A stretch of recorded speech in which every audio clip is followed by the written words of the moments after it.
स्वागत है आप सभी का टीजीटी पीजीटी अड्डा 24/7 पे। मैं हूं ऐश्वर्यापुरी। उत्तर प्रदेश शिक्षा सेवा चयन आयोग की तरफ से आ रही है बड़ी खबर।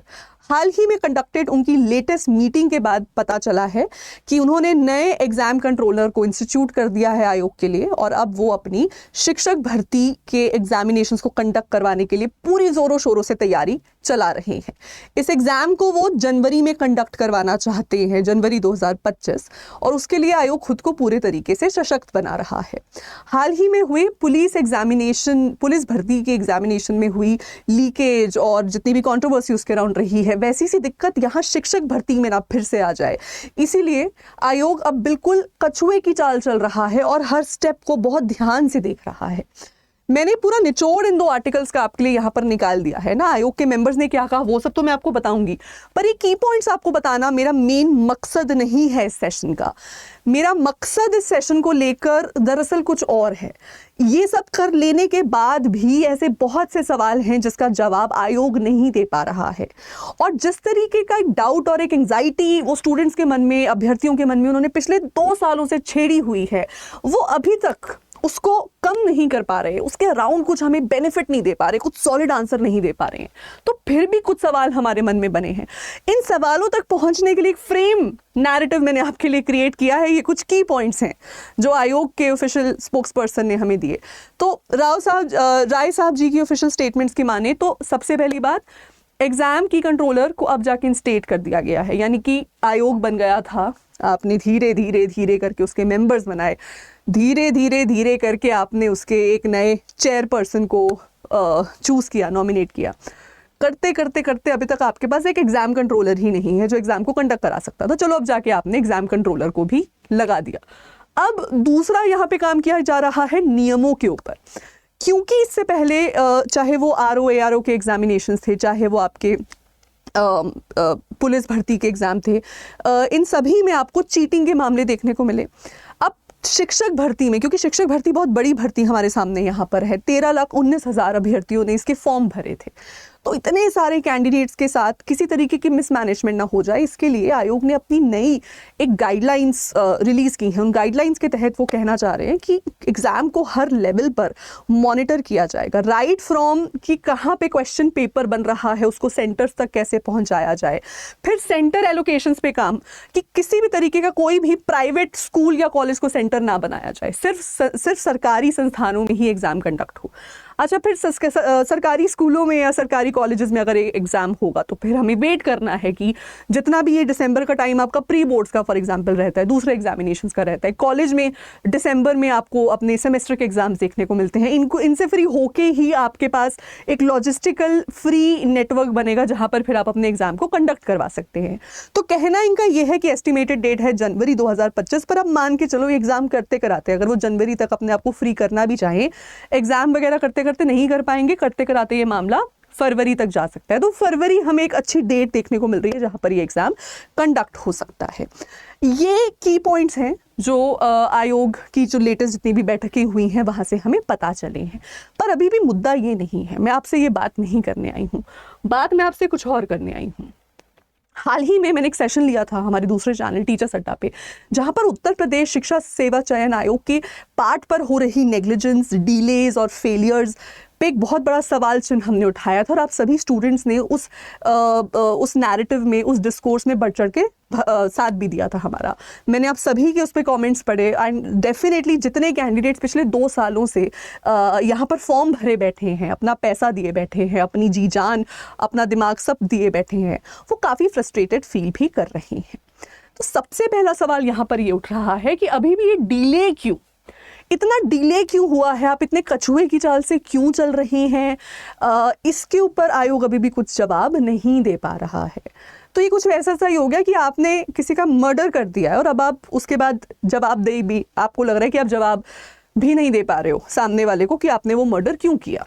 लेकिन यहाँ पर अभ्यर्थी सभी इस सवाल का जवाब भी चाहेंगे आयोग से कि क्यों आखिरकार ये 2 सालों से निलंबित वैकेंसीज आप क्यों अब जाकर अभी तक भी आप एक फाइनल डेट नहीं दे पा रहे हो उसके अराउंड। अभी तक भी आप कह रहे हो कि हम करेंगे, हम सोच रहे हैं, हम अपने आप को तैयार कर रहे हैं जनवरी तक एग्ज़ाम करवाने के लिए। आयोग जिस स्पीड पे चल रहा है और जितने झूठे वादे ये पास्ट में भी कर चुके हैं, किसी भी हालत में मुझे तो नहीं लगता कि इनकी बातों पे पूरा पूरा भरोसा कर देना चाहिए। आप तक जानकारी पहुंचाना, फैक्ट्स पहुंचाना हमारा काम है, लेकिन वहाँ से फिर एक नया डिस्कोर्स, एक नया क्वेश्चन स्टार्ट करना भी है।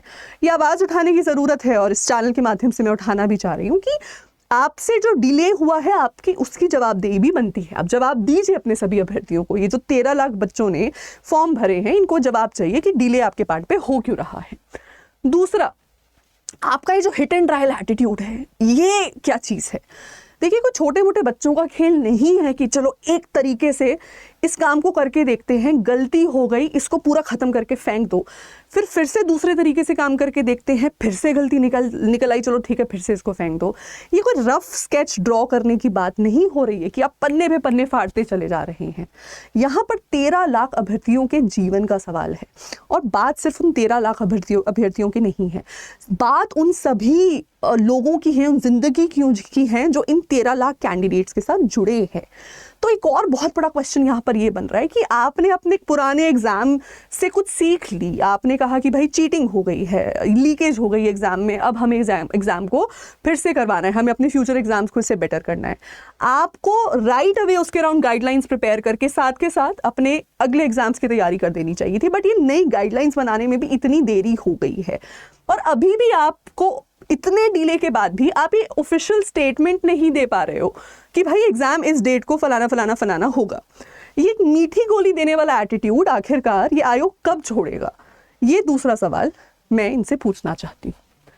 तीसरा और सबसे ज़रूरी सवाल यहाँ पर ये है कि आप ये एरर्स का स्कोप अभी भी क्यों छोड़ रहे हो।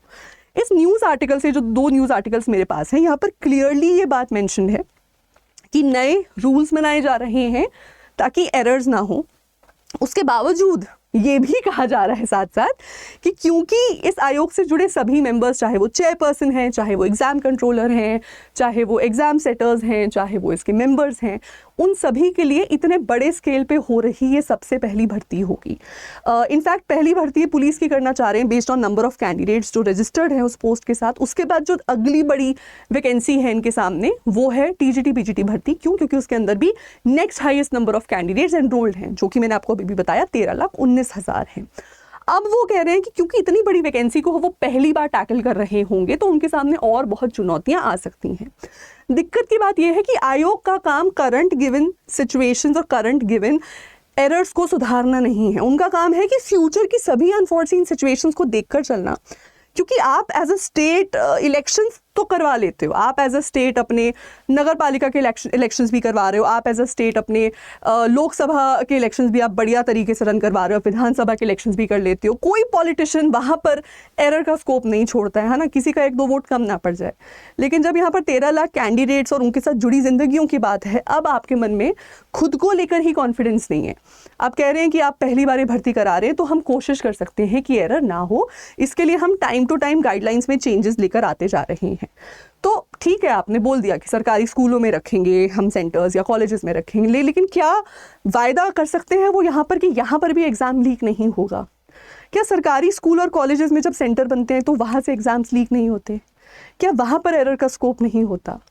एरर सेंटर से नहीं आता है, एरर आता है आपके वर्किंग मैकेनिज्म से। और ये आयोग कहीं ना कहीं अभी तक अपने वर्किंग मैकेनिज्म को लेकर श्योर होता नहीं दिख रहा है। जैसे कि मैंने आपको बोला, इन लोगों ने अपने आर्टिकल में क्लियरली इस बात को मेंशन किया है कि हम लोग तैयारी कर रहे हैं इस एग्जाम को करवाने की जनवरी तक। अब ये जनवरी तक क्या होता है? इतने डिले के बाद, इतने लंबे गैप के बाद अब तो फाइनली साल का अंत आ गया है। अब तो आपको एक डेट लेकर, एक फाइनल महीना लेकर हमारे पास आ जाना चाहिए। अब तो आप बता देना कि भाई इस महीने में एग्जाम होगा ही होगा और सभी कैंडिडेट्स अपनी तैयारी को पूरे तरीके से जोरों शोरों से शुरू करते हैं। पिछले सेशन में भी ये मुद्दा उठाया था कि जो कैंडिडेट बेचारा 6 महीने 8 महीने की तैयारी करता है, उस बेचारे को 2 साल से आपने लटका रखा है इस वैकेंसी के साथ। अच्छा, इस तरीके के आर्टिकल्स डाल के, इस तरीके के ऑफिशियल स्टेटमेंट्स देकर आप ये मीठी गोली भी हमें डालते रहते हो, ये चारा भी हमें देते रहते हो कि ये बेचारा कैंडिडेट ना इधर का रहा ना उधर का रहा, ना तो ये इस वैकेंसी को छोड़े बनता, ना वो कोई दूसरी चीज़ पकड़े बनता। तो ये कैंडिडेट जब फाइनली हर जगह से बेजार हो जाएगा तो वो जाएगा कहाँ पर? उसके ऊपर फिर आपके स्टेट के पॉलिटिशियंस के स्टेटमेंट्स आ रहे हैं कि हम स्वयं रोजगार को प्रमोट करेंगे।